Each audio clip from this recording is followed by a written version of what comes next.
চাকরি স্থায়ীকরণের দাবিতে ঢাকার জাতীয় প্রেস ক্লাবের সামনে সড়ক অবরোধ করেন আউটসোর্সিং কর্মচারী কল্যাণ পরিষদের সদস্যরা।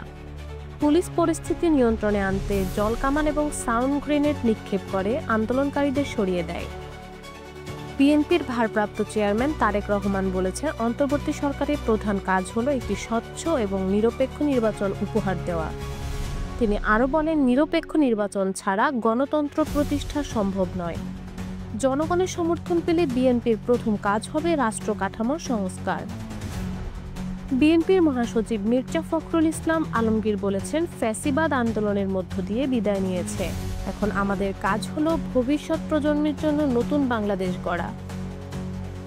মুক্তিযুদ্ধ বিষয়ক উপদেষ্টা ফারুকী আজম বলেছেন, গত 15 বছরে দলীয় বিবেচনায় অনেক ভুয়া মুক্তিযোদ্ধা বানানো হয়েছে। কখনো কখনো মুক্তিযোদ্ধা কমান্ডাররাও এতে জড়িত ছিলেন, তবে সরকার এখন যাচাই বাছাই করছে। যাচাই বাছাইয়ের মাধ্যমে প্রকৃত মুক্তিযোদ্ধাদের সম্মান অক্ষুণ্ণ রাখছে। ধর্ম উপদেষ্টা ডক্টর আ.ফ.ম. খালিদ হোসেন বলেছেন, বাংলাদেশে হিন্দু, বৌদ্ধ, মুসলিম, খ্রিস্টান সহ সকল ধর্মের মানুষ মিলেমিশে বসবাস করছে, যা পৃথিবীতে বিরল। সরকার এই সম্প্রীতি টিকিয়ে রাখতে কাজ করছে। বিএনপির স্থায়ী কমিটির সদস্য আমির খসরু মাহমুদ চৌধুরী অভিযোগ করেছেন, জুলাই আন্দোলনের ক্রেডিট নিতে একটি গোষ্ঠী এখন ক্ষমতায় বসেছে।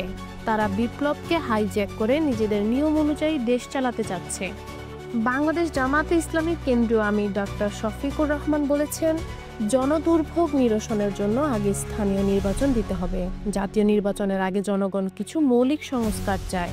তিনি আরও বলেন, দেশের জনগণ দুর্নীতি এবং দুঃশাসনের বিরুদ্ধে একবার জেগে উঠলে আর কেউ তাদের থামাতে পারবে না। এ পর্যন্তই আজকের সংবাদ। নতুন আপডেটের জন্য আমাদের সঙ্গে থাকুন। আপনাদের মতামত জানাতে ভুলবেন না।